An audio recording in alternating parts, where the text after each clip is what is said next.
Legendary actor Paul Newman once said, "If there truly is a heaven on earth, it must be VIR." For the first time in its half-century history, this truly glorious ribbon of racing real estate hosts the most prestigious event in amateur motorsports, the Sports Car Club of America's National Championship Runoffs.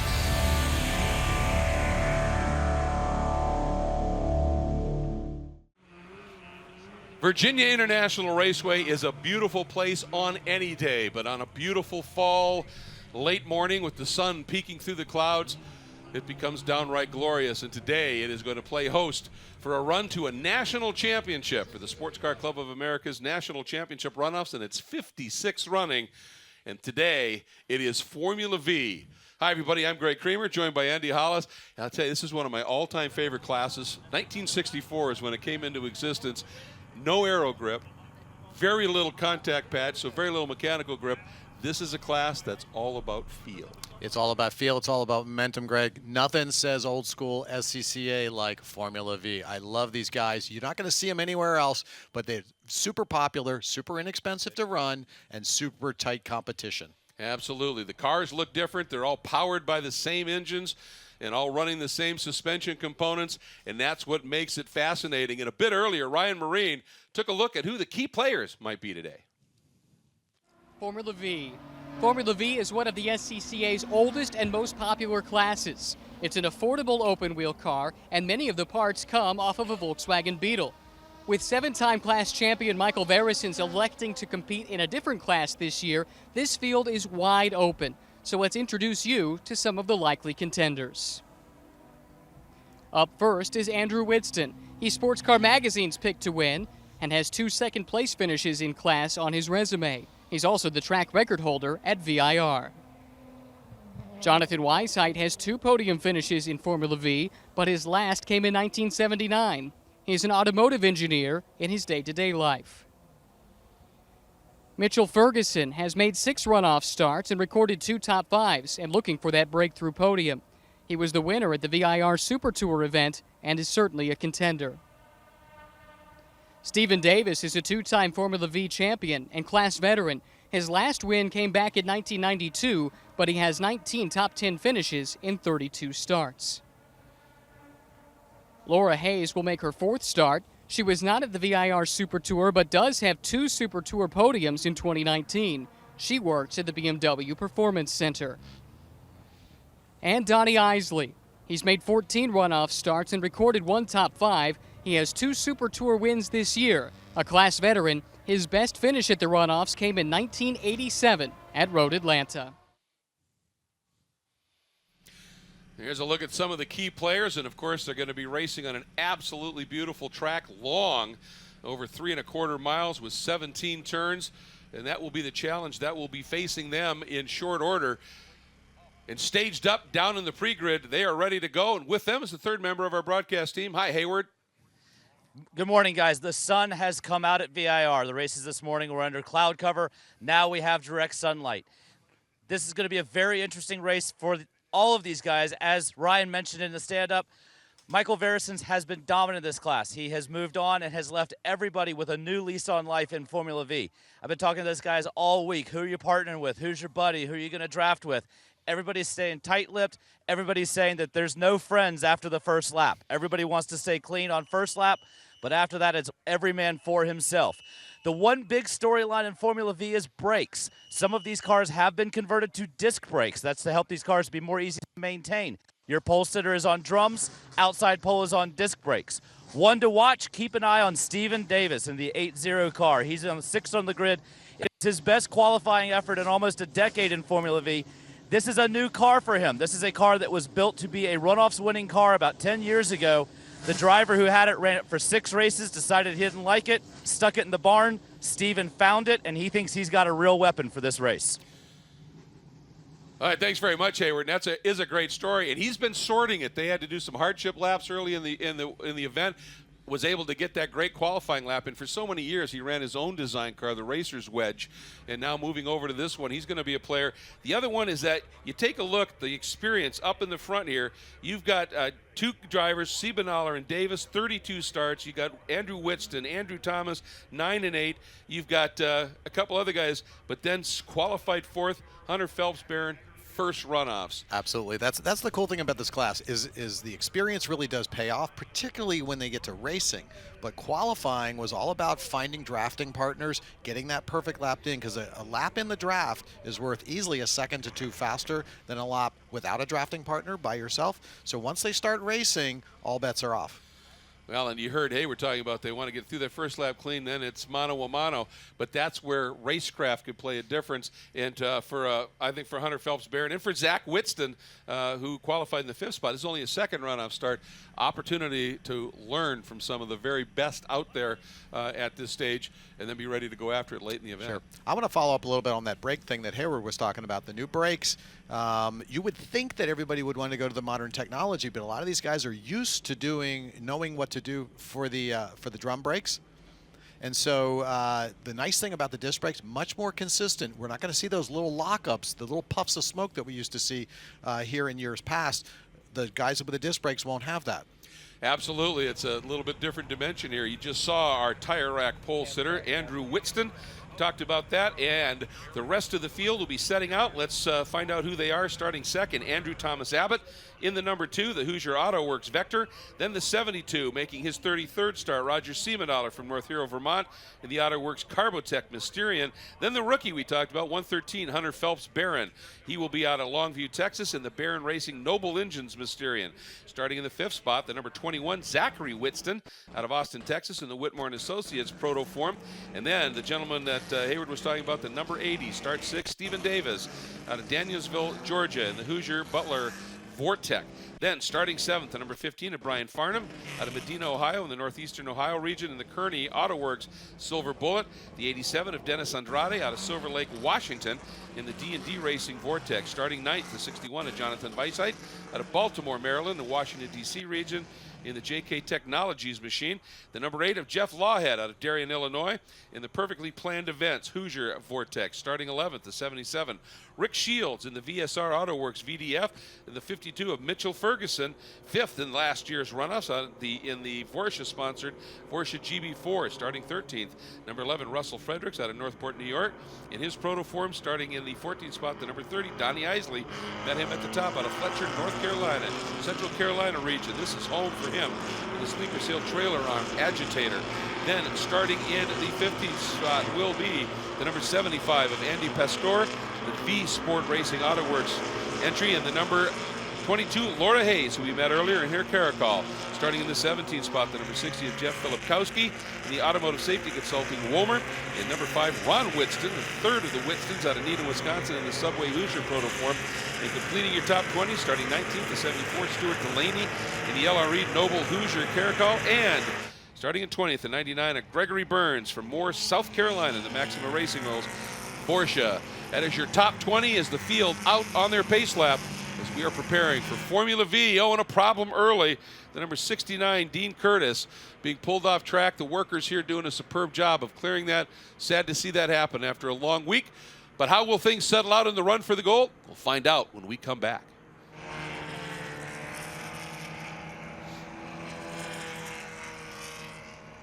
You really hate to see that, obviously. He's been here putting in a lot of time in the whole week, and then on the pace lap, you have an issue. Exactly. You never really want to see that happen. I love watching this shot as they come up here through the upper S's. And this is going to be interesting to watch how these guys attack this track. It's very much a drafting track. Going to be very interesting to see who pairs up with who. I remember watching this last year, and you'd be surprised just how much these cars are actually moving around, even when they're running together in turns. That little teeny itsy-bitsy tire contact patch, it's hard to maintain grip, all those little undulations in the track, and these guys are constantly working to find a wheel. Well, and so many of the apexes in that part of the track are at the top of that little roll, so the car wants to step out, and you need to flow the speed, but the last thing you want in a momentum class is to have the car suddenly get real sideways, because that just scrubs that momentum. It sure does, but again, you're working with a 1950s level suspension technology here, which is not really designed to go come up and over those rises that way. And so it's going to be a real challenge for these drivers, because you know they want to be flat to the floor on the accelerator coming out of 4B all the way up through those S's. But it's going to be a real challenge to stay in line. Yeah, no question about that, and it's one of the things that just makes this such a fascinating category, and you get those packs that can run together for the entire duration of the race, wheels interlocking, and you don't dare lift because you could have some sort of an incident, but you also don't want to lift because you could lose touch. It is a class. It takes a tremendous amount of focus when you're running in those packs. It does, and I'm going to really be watching that whole brake thing, because that was something I really noticed for the first time last year was how much of those little puffs of smoke the guys were locking them up here and there. And the thing with drum brakes is they change throughout the race. As the drum gets warm and all, your clearances change. You might get a little more drag later on if you've got them set up too tight. If you got them set up too loose, they just don't work very well at the beginning of the race. Where the disc brake, it should not be like that at all. All right, field starting to pack up behind our 75th diamond anniversary of the SCCA liveried pace car. We're getting ready to go green.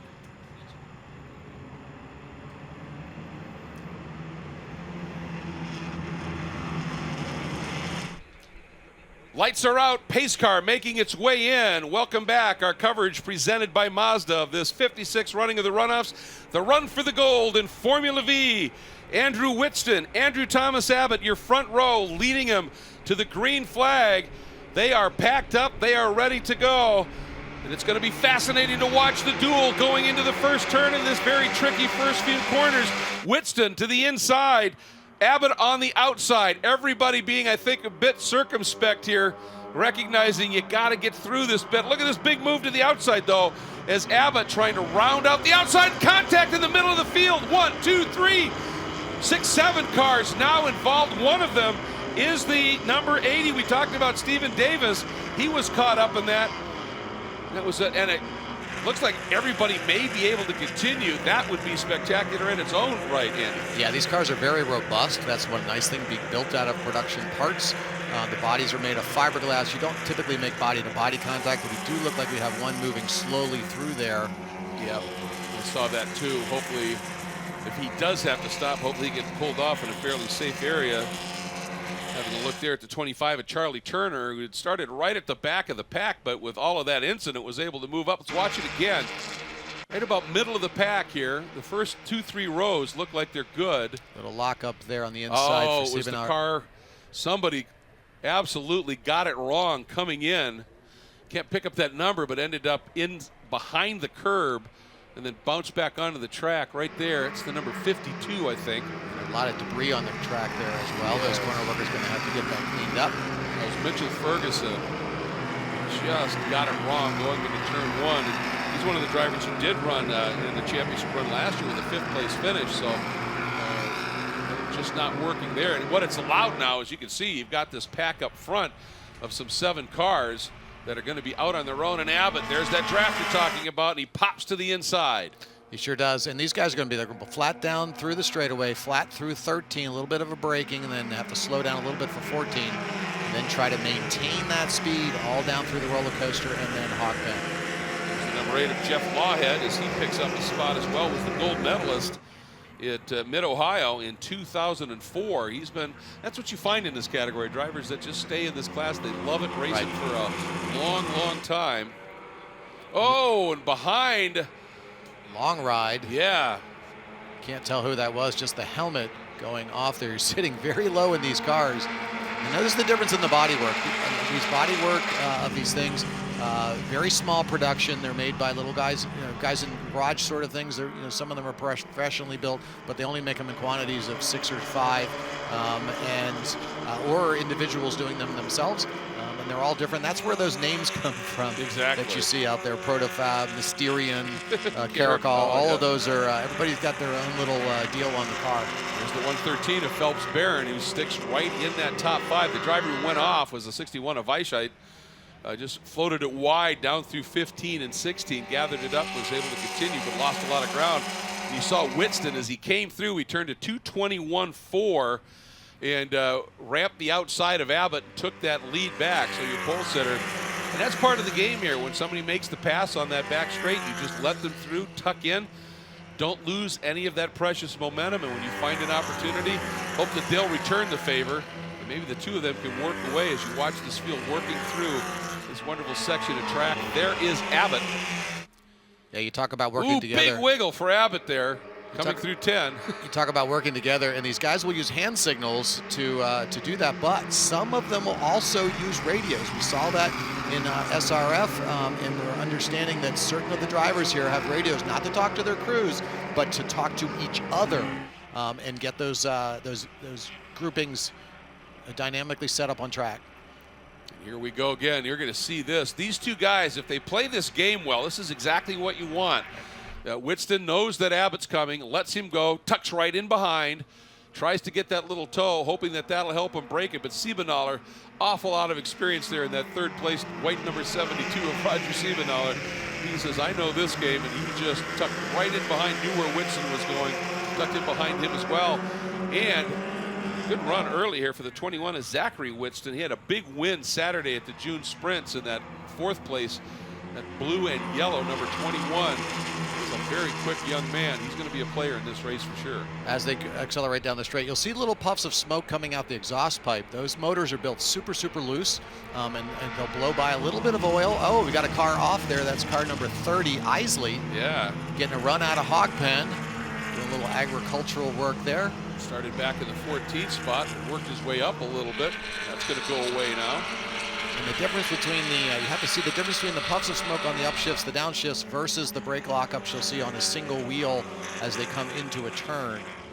Look at this little duel here as Zach Witston has worked his way around the outside of Siebenaler and picks up that third spot. And again, you saw Roger didn't try and defend. He understands if I shut the door, it slows us both down. We lose touch with that group up front.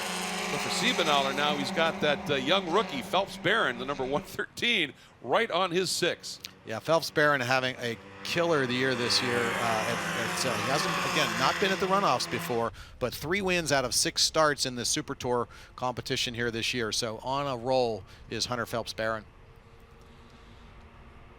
And you can see some of these gaps that are unfolding a little bit, and then you'll see those packs that will build up as well. But this is such a good battle up front. It's tough to leave it for very long. Witston now back in front of Abbott, and then Witston, then Siebenaler, then Phelps Barron. And there's those little puffs of smoke you're talking about, especially on when you lift. Oh, problem there. Witston running a little bit wide, and Abbott and Siebenaler are going to try and draft through, see if they can make that happen. And you can see right here, you can get frozen, and then Siebenaler says, nope, I'm going to make the move. I'm going to go with Witston. 3 now wide. He's going to pop for, you're right, 3 wide, incredible action here. Something's got to give down into 13, and we'll see. And Phelps Barron picked the right guy. He's going to come through. Phelps Barron 5th into 2nd, Siebenaler 4th to the lead.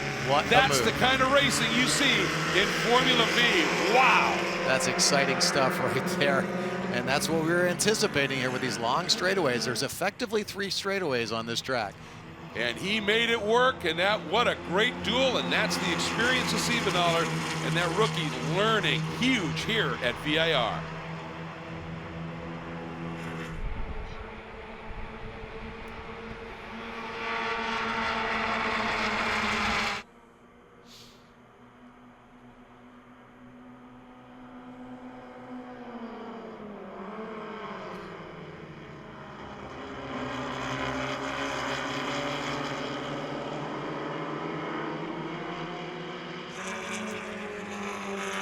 The number 12 of Mr. Witston, the pole sitter, back out front as the shuffle in Formula V continues. Just an amazing run we saw from Siebenaler and Phelps Barron, and just that quickly, they're now back in 3rd and 4th as Witston and Abbott have gone back around. This is just a fascinating thing of this class, Andy, and it's such a joy to watch these guys race. But look at that. These lead 2 now have gapped a little bit. I think Witston just got rid of a tear-off. Yeah, at first I thought he was motioning for to get together, but in fact, yeah, that was just a tear-off. We saw that come off the back there. He's pulling a gap, which is unheard of in these cars. They are so equally developed.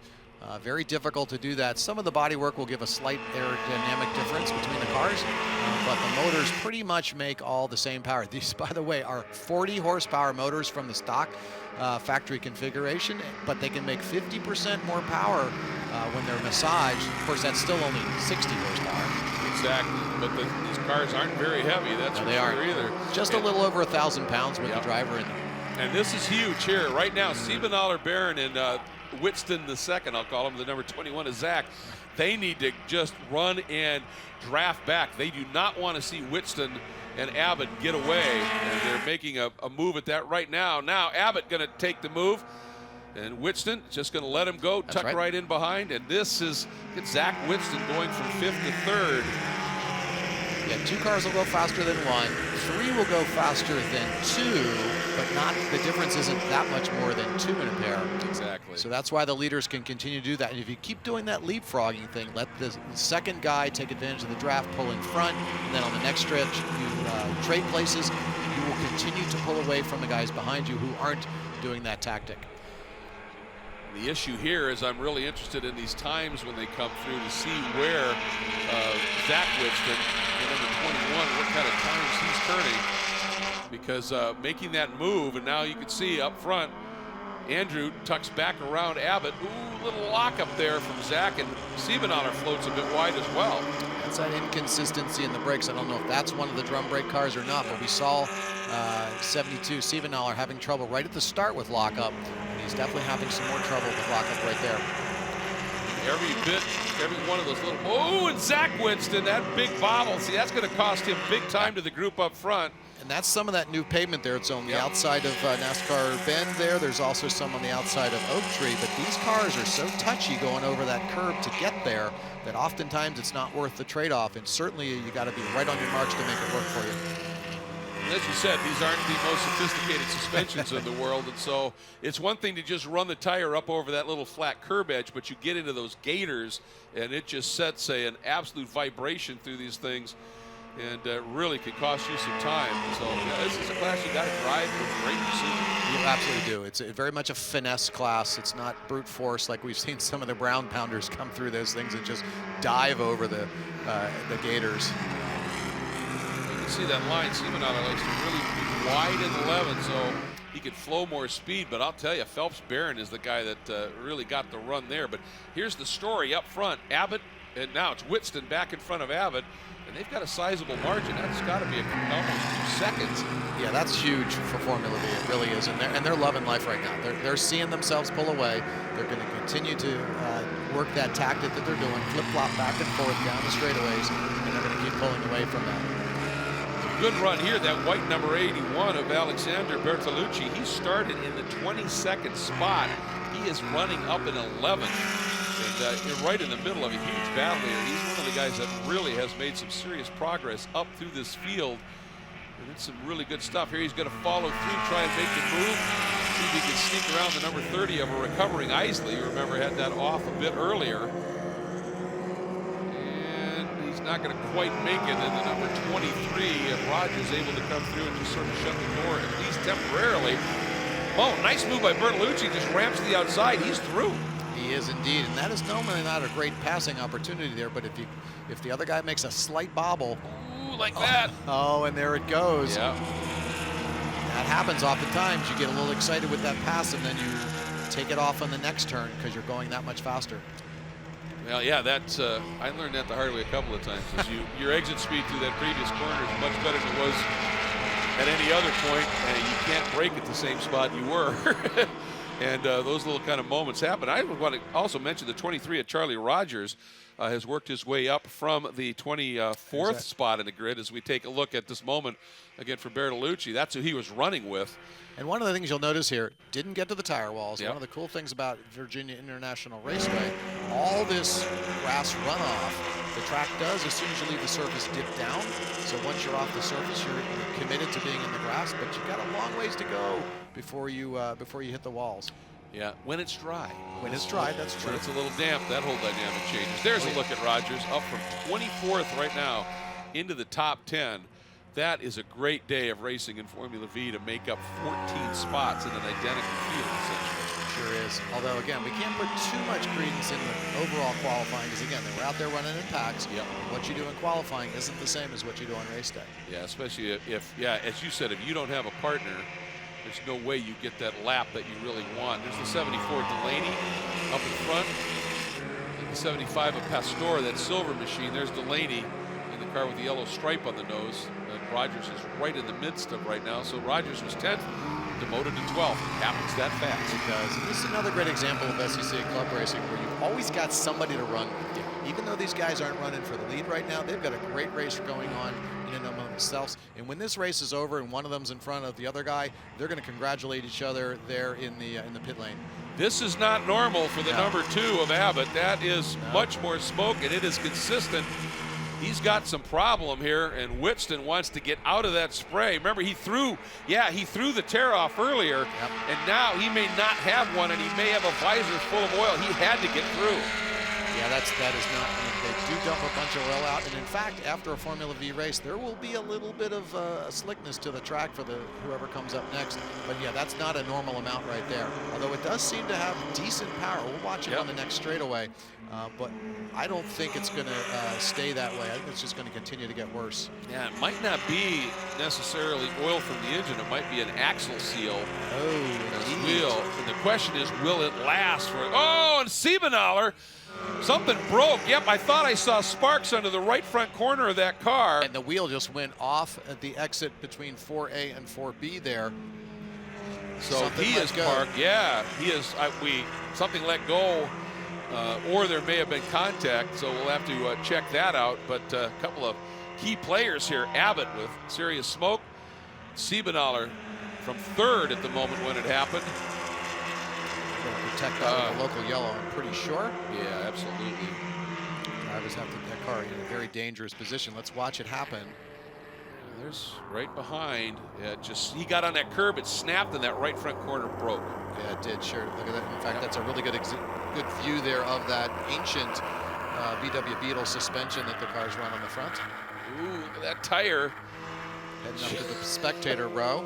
I think that was that may have been Farnham or that may have been Delaney that came through and just missed that tire. So Siebenaller parked, and the thing is we'll have to find out what the stewards decide. Is that car in an okay position here? Meanwhile, you're absolutely right. I think it's got to be axle because we're seeing no lack of performance from Abbott's engine. And I don't see it coming out the exhaust pipe now. When I'm looking closely, it's coming from down below.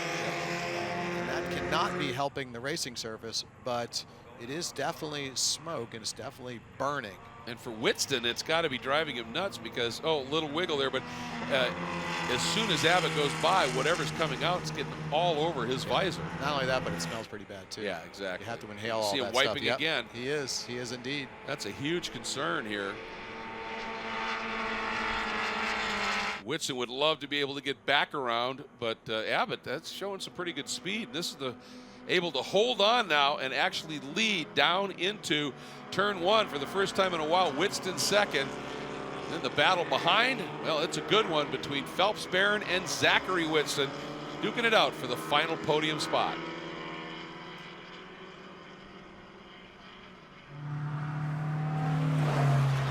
Janice.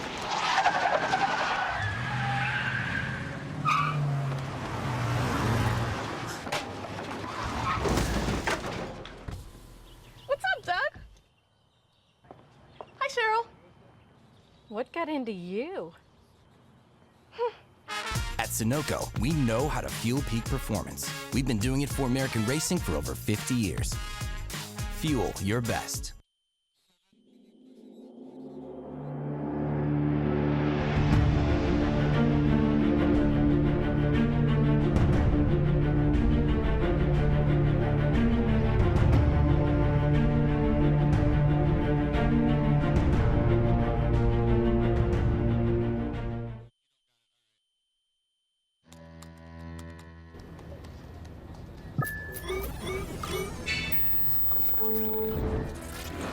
Isn't it time you connected to something greater?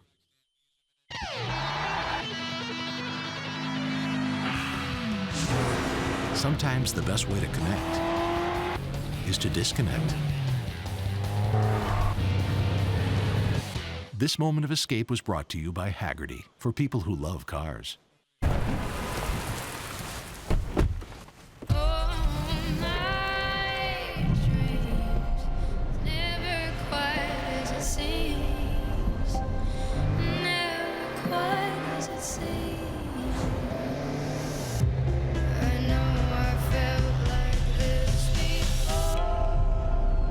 Find inspiration in every mile.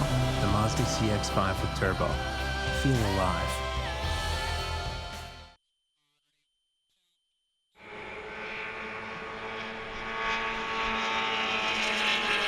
Championship runoffs, our coverage presented by Mazda.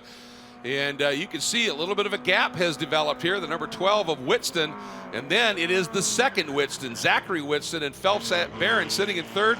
The number 2 of Abbott has gone missing, and remember, he had that smoke pouring out of the back of the car, and so for pole sitter Andrew Whitston, he finally gets a little bit of clear track in terms of not having spray in his face, and there is Andrew Thomas Abbott out of Livonia, Michigan, down into the pits. You see the frustration.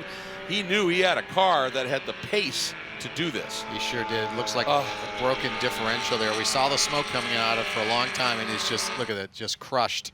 You work all year for this, and there's only one shot. Absolutely gutted. And got some great corner workers out and around the track, and this is the corner station that is out at turn 10, and we've got a couple of very special guests that are helping flag out there today. SCCA President Mike Kopp out on the corner, and McKeel Haggerty, the CEO of Haggerty Insurance, which of course is the official insurance partner of SCCA. And McKeel has made a huge commitment to working with SCCA.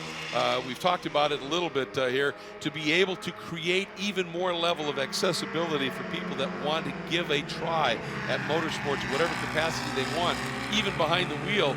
With Haggerty Insurance, you go to a track night program where you're going to run your own car, right? Yep. You can actually get an insurance package just for that night. You can, and in fact, you can sign up at any time during that program. I work the Track Night in America program as an official, and we have a lot of folks there taking advantage of it because it's a lot more affordable than you might think. They have high-performance cars that they're buying off the shelf right now that you just can't exercise that performance on the street in a safe manner, but you can go to a Track Night in America event, and if you're worried about balling it up for whatever reason, because sometimes things happen either when you're driving or somebody else does something, you purchase that insurance policy and you can go out there and just not worry about it and have a good fun with cars.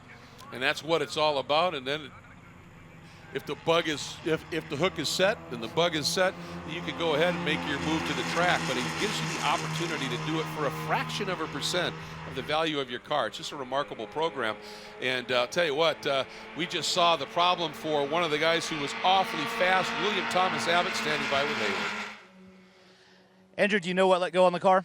We're not sure. We lost oil pressure, blowing smoke for a lap and a half. We tried to ride it out, but it's not worth blowing the motor. The motor went flat. So, but this Vector, Carbotech, Stream brand products, JRI shocks, John Bean, Alignment Rack, everyone that helped us out, man. My family, friends, I can't thank everyone enough. We were there. Well, a great run for you. Sorry it didn't end the way you wanted. Guys, if you can see the back of this car, there is oil all over the back of that car. Yeah, and it just crushes you when you've got a car you know is fast and it's got an opportunity, and then something like that happens. And look at this. We've had a change. It's still a Whitston leading, but for the first time, Zach Whitston has gone to the front with his brother sitting in the second spot, Andrew, and then young rookie here, Hunter Phelps Barron, sitting in that third spot. These three have just gapped the rest of the field big time.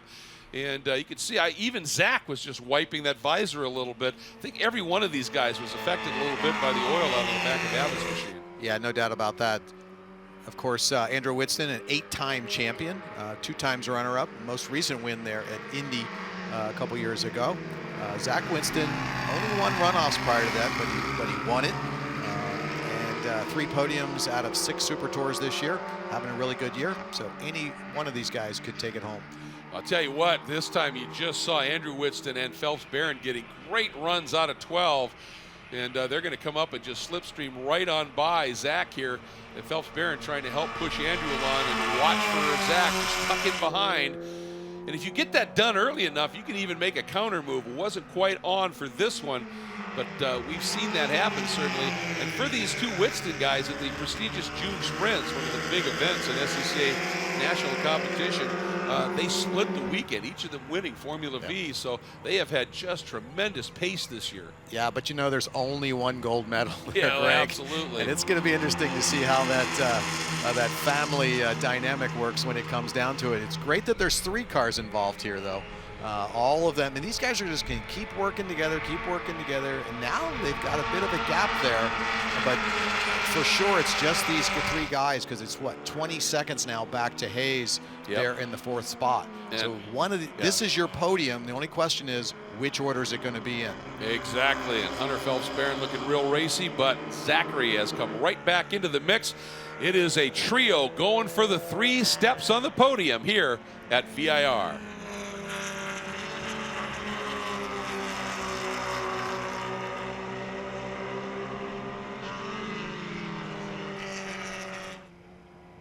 It is a Whitston sandwich for Hunter Phelps-Barron as he's split by Andrew Whitston and Zachary Whitston. He's right in the middle of it as they work through the climbing S's and threading that needle up there. Actually, that was through the snake. Now they start the run through the climbing S's, and this is where precision is everything, Andy. It sure is, and with 5 laps to go, these 3 guys, they're going to keep trading places to keep that momentum up and keep in front of the 4th place part of the pack. They're going to keep working back and forth, but the only question is, what is it going to be like on that final lap? They're each of them probing, finding the weaknesses and the strengths of their opponent, seeing their tendencies. Certainly the brothers that have driven together, they know what each other is going to do. But Phelps-Barron, not somebody they've raced with as much before. No, and you saw there Andrew trying to carry a lot of speed and floated wide, had to breathe it a little bit or he was going to drop those tires. Phelps-Barron going with him, but look at Zach, popped immediately to the outside. He wants to clear them both.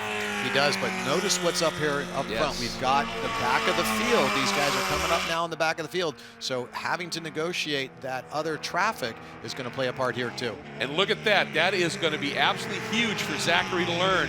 He went alone, and they didn't let him in, and it froze him. He hit that wall of air, and he had to drop back in.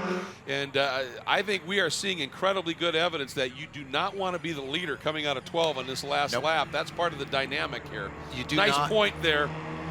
Give a shout out there for Charlie Turner, who's a lot of experience, saw them coming and waved them through. Yeah, that's great sportsmanship. And again, you see that all throughout SCCA competition.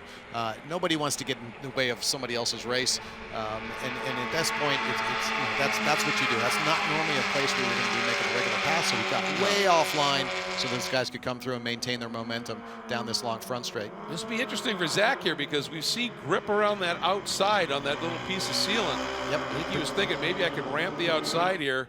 Didn't get it quite up alongside, and Andrew's still going to be there as they get into the turn they call NASCAR here, turn 3. But that's what you start doing at this time of the race. You start experimenting. Let me try over here. Let me try inside. Let me try outside. Let me try a wider line, a shorter distance line.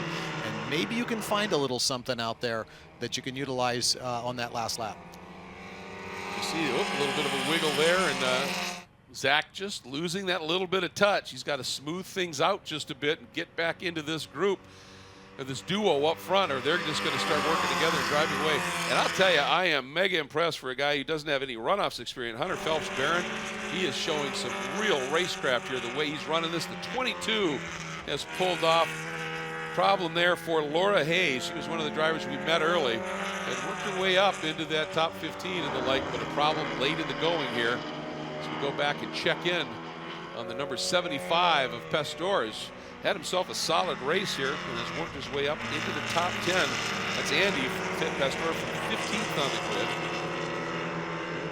grid. Drivers coming through 4A and 4B, and then from 4B all the way up to the top of the hill there, top of the climbing S's, they are flat out, minimizing distance. But again, over each of those rises, the car gets light, and they have to negotiate that on those little itsy-bitsy contact patches they have for tires.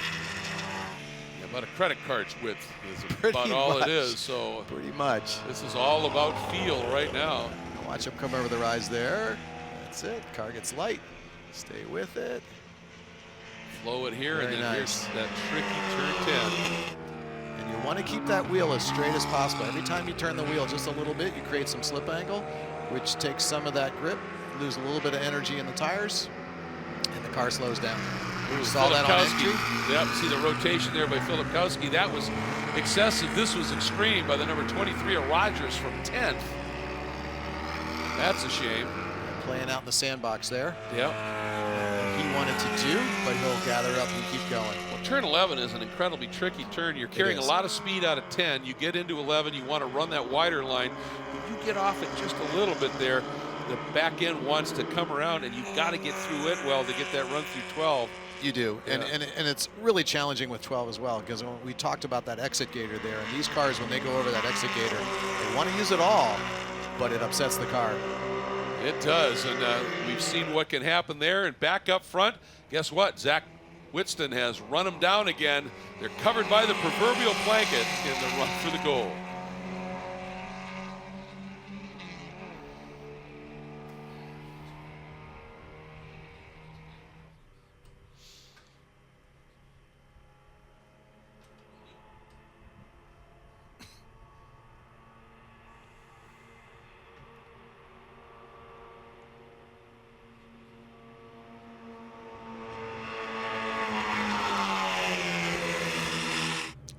The magic of Formula V on full display here at VIR in the run to the gold at the Runoffs. In this class, the two Whitstons with Hunter Phelps-Barron right in between. Doesn't get any closer than this. Huge run out of 12, crucial. And this long, long run, Andy Hollis, these guys are duking it out. You said it earlier, it's one of these three is going to be the champion. You just have no clue which one. We just don't. You know, I have to say, though, I like, oh, look at, just as I was about to say, Zach Whitston was having trouble in certain parts of the course. He's using that nice draft pass down the back straight. I'm going to be interested in watching here because those guys are going to catch him. There's two spots on this course that for some reason he's just a little bit slower. Yep. And it's going to be interesting to see how they try to get by him. You see how he learned the lesson from the previous time when he went by himself and stalled? He got a huge run, actually gave himself a gap out of 12, got a massive run. So when he caught the toe, it sped him up so much he could clear him early. Look at this, he's gapped him now by 3-4 car lengths. He is, but they're going to close down here bet. with that draft. Here it comes, down the front straight. But like we said earlier, you learn things, you probe, you try things, because it's all going to come down that last lap. And that's the pass he's going to want to do. Absolutely. On that last lap. Ooh. So he may even want to be in third, coming down the back straight on the final lap and pull that pass off. Yeah, and my only concern for him now is he showed what is capable there, Right. but would have been better maybe for him to make the run, then back off a little bit and not let them know what he could really do. That's right. You know, sometimes you just want to sort of camouflage things a little bit and not show your hand too early. And Andrew, from the pole, back in front. Phelps-Barron, that car's starting to look a little loose. It is a little loose. And again, tires, you know, we talk about it a lot in a lot of these classes. There's not a lot of rubber in those tires, and you're still putting a lot of energy into them. And so after time, over the course of a race, if you've used a lot of your tire up, you don't have as much of it in the end. Yep. We saw Zach Whitston again going to wipe that visor. I think they're still dealing with some visibility issues here.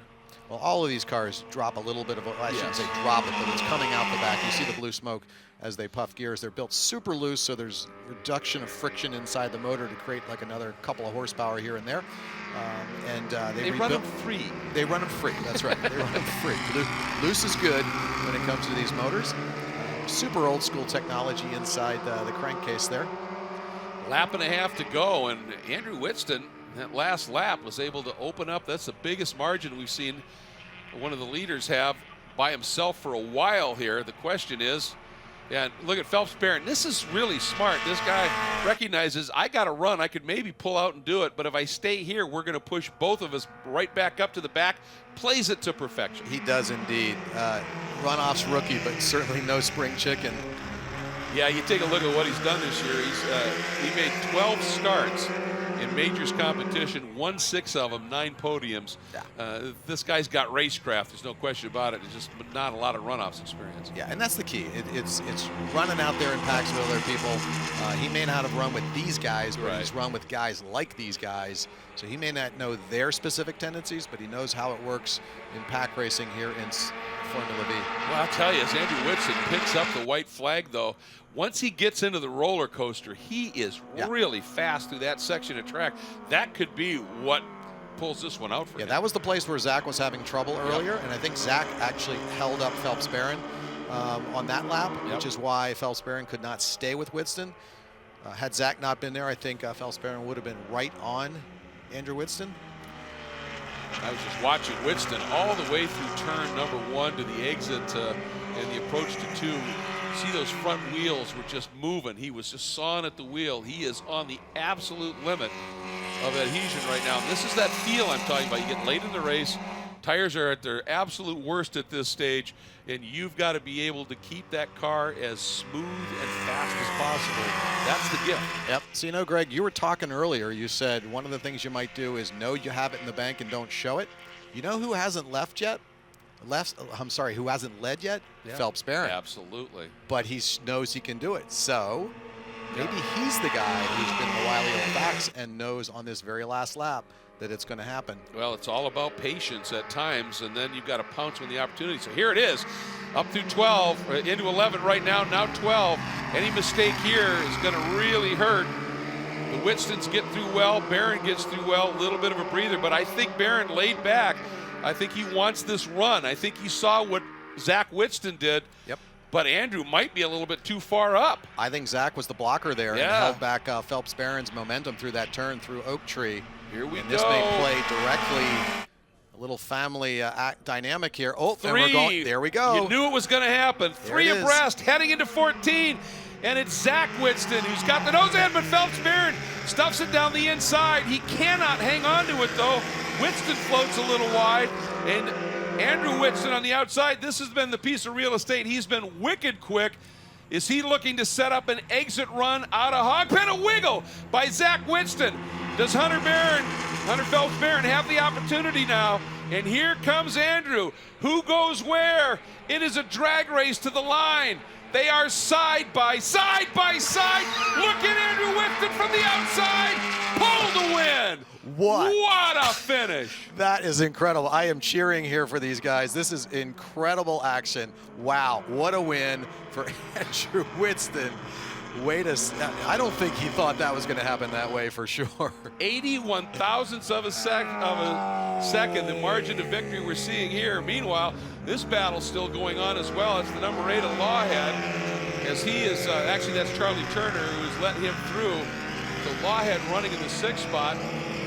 See, it should be Farnham and Isley would complete the top 5. But what a finish. Everybody playing their hands, and I just had a feeling Andrew Whitson was so quick through those last of the roller coaster that he was going to try and make it work from there, and it played out to perfection.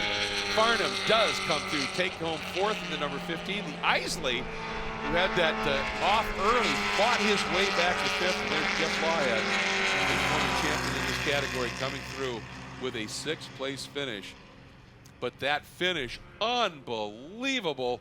And it's Whitson taking the win, and I'll tell you what, Mr. Cobb and Mr. Haggerty had themselves a great vantage point for a fabulous race here at VIR.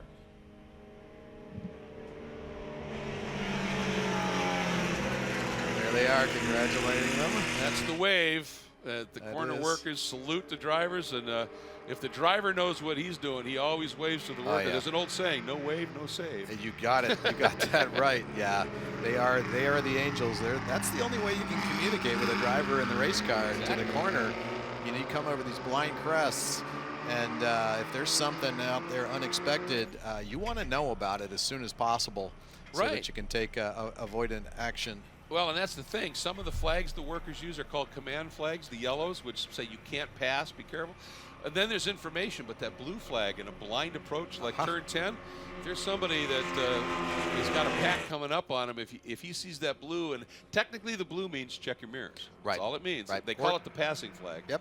But it's just a be aware. Or the surface flag. Yep. I've certainly been in a situation there where I've had it, and it's helped a lot. And I've actually been in a situation where there was a service problem, and we hadn't gotten to the flag yet. So I can appreciate, really appreciate when that information's there for you, because it makes a huge difference in how you react.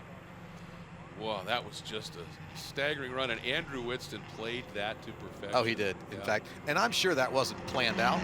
Again, this is what racecraft's about. It's about the chess match, feeling your advantages. He knew he was quick there.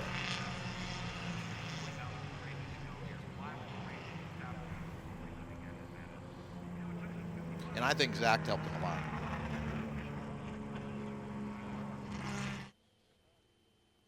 This trio has put on a magnificent show, and now they will reap the rewards. It's called Medal Time at the Runoffs, and it's 56 running here at VIR in Formula V. These three broke clear and put on an absolutely remarkable run, and Andrew Whitston comes in. He's had himself a pretty solid season, including a win at the prestigious June Sprints. And as a result, he's going to find himself with some extra hardware to go around his neck and into the trophy case here. He's just had a remarkable run. Twice he's been a silver medalist, but has never won gold at the Runoffs. And here is the opportunity, and getting a little help from our intrepid pit reporter, Hayward Wagner, and trying to unclip the Hans devices and get that helmet off for a bit of a visit. But one of the great stories here is that finish. You can't plan it that far out, but as the race unfolds and you're reacting to it, you've got to be able to make those reactions and change that chess move right at the end. And I don't think there's any question that Andrew Whitston did an absolutely brilliant job of that. And looks like he's finally getting the helmet off. We'll get it down to Hayward. Guys, the challenge with getting the helmet off is the Hans connectors are covered in oil. You can't grip them well enough to actually pull the helmet off the Hans, so we're having to take it apart the hard way. Andrew, what a race. Tell me about the top of the hill down through the roller coaster to the finish line. That was so tough. Just the track the whole time was just covered in oil. There was absolutely no traction anywhere, so you're relearning the track every lap, trying to figure out where you can turn and where there's any grip at all. Yeah, I didn't want to be leading coming out of the last corner. Those guys were nice enough to pass me coming down the back straight, and I was saying to myself, I just got to get hug pen correct, and I got a great run on him, and that's all it took. Well, I don't want to ruin Thanksgiving, but it looked like you had a choice to push your brother across the line or go for it. What was the decision? That's not a choice, and I wouldn't expect the same from him. We had a talk. He said he was going to try and help me. I said, you might only have one chance to win this thing in your life. You got to go for it. So, well, congratulations. You get one more lap, this one with the checkered flag. Outstanding. Thank you. Yeah, absolutely incredible. And it's, you heard it with that oil that was down. The track changing. You're reading things as we take a look here at the top 10. Whitston, Phelps, Barron, and Whitston. What a race they put. Look at that, 97 1,000ths of a second covering the top three. Incredible. It is. And then Brian Farnham and Donnie Isley had that off early, dropped out of the top. I think he was out deep into the top 20, fought his way back to fifth. Jeff Law had a great run. Jeff Filipkowski, Andy Pastor, Charlie Rogers, and Stuart Delaney. They came from deep in the pack as well. Some really, really strong runs. Just solid stuff. And the two guys that looked like they both had a shot at it as well, they're standing by with Hayward. Hunter, we noticed that you were not leading any car anytime that you had a chance. You wanted to follow somebody. Were you counting on a slingshot at the end? Yeah, I knew once we got back into the hog pen area, whoever was leading wasn't going to win. I've been testing it all day, and I knew. And luckily, I got to run too early, and Andrew slingshotted both of us, but it was a great race. So this is your 7th race weekend in Formula V. What has this year been like for you? Oh, it's been a blast. I mean, every time I go out, I learn something new. My team's been great. My mechanic, can't thank him enough for, giving me an amazing car. Well, congratulations on a podium here at your first runoffs. Thank you. All right, I don't want to stir the pot, but your brother had a choice to try to win a national championship or push you to one. How's Thanksgiving going to be? Perfect. He deserves it. He got it. I'm very happy for him. Were you guys working together? Did you have a strategy? Sometimes, but not really. There's so much going on, and with Hunter in the mix, everything was a little unpredictable. He drove a great race. Andy had a great race. Had a ton of fun. Great time. Well, congratulations to you on a podium. Thank you. Yeah, great run, and for Zach Whitston, this is only his second runoffs, and he ends up with a podium. And his brother Andrew from the pole, he had that duel with Abbott, and I think Abbott would have been a real factor in this had that car stuck together at this big moment. Unfortunately, Mitchell Ferguson getting it wrong down into turn one. A lot of cars involved. I think everybody at that point continued, but it certainly broke the pack apart and let that great duel eventually start to develop. It sure did. And again, this is where we started getting into a little bit of drafting, a little bit of pack mentality going on there as the race progressed. Watch this moment for Roger Siebenaller. Hits that curb. He was going to be a player in that right front corner. Just absolutely snapped when he pounded that curb. And then here's the duel right down at the end.